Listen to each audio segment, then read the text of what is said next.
नमस्कार दोस्तों। ये डिक्टेशन 80 शब्द प्रति मिनट का होगा, जो कि 400 शब्दों का रहेगा। 5 मिनट तक बोला जाएगा। 10 सेकंड बाद स्टार्ट किया जाएगा।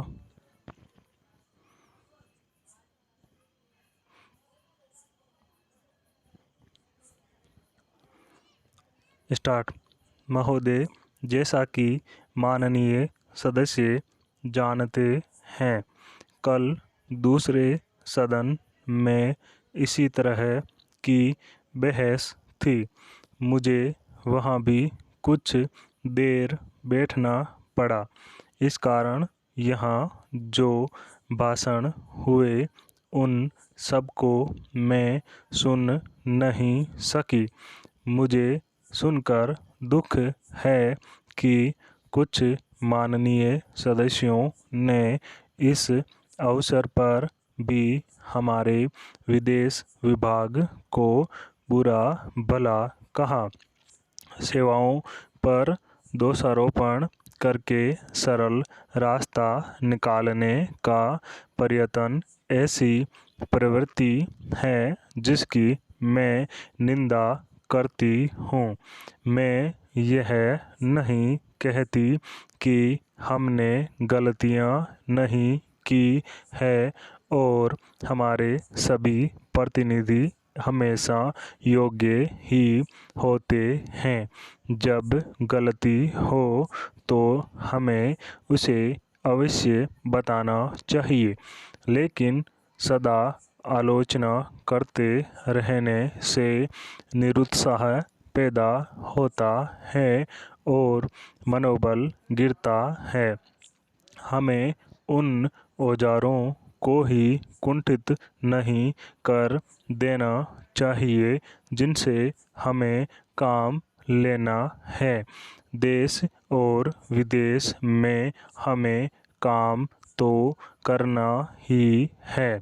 हम अच्छी तरह जानते हैं कि पाकिस्तान के शासकों को दी गई हर सहायता बांग्लादेश के निर्दोष लोगों के विरुद्ध इस्तेमाल की जाएगी। इस अवसर पर हमारे प्रतिनिधियों ने परिश्रम से बहुत अच्छा काम किया है। प्रस्तुत परिस्थितियों में वे जितने प्रभावी हो सकते थे हुए हैं।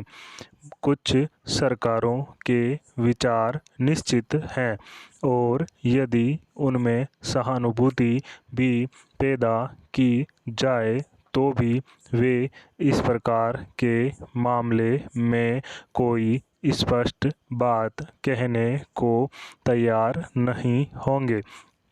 मैं कहना चाहूँगी कि हमारी उन सेवाओं ने जो वर्तमान स्थिति से निपटने में जुटी हैं, साहस और समर्पण का परिचय दिया है। यदि कुछ माननीय सदस्यों को गाली देकर और सरकार पर साहस, दिशा और यहाँ तक कि समझ की कमी का आरोप लगाकर कुछ संतोष मिलता है तो मैं उन्हें इससे वंचित नहीं करना चाहती। कुछ सदस्यों के लिए हिम्मत का अर्थ गले की ताकत और भावुकता की भाषा है। काश कि जिंदगी इतनी सरल होती।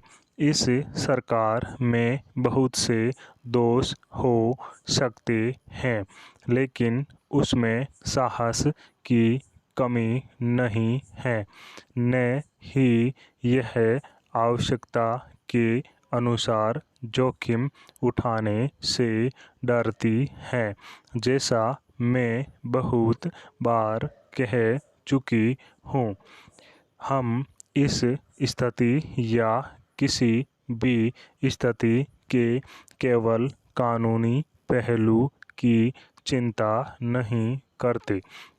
हम चिंता करते हैं केवल एक ही बात की और वह हमारे राष्ट्रीय हित, सुरक्षा और स्वाभाविक रूप से बांग्लादेश के बहादुर लोगों की सुरक्षा। इसी कारण से शांति से काम करने का महत्व है। स्टॉप।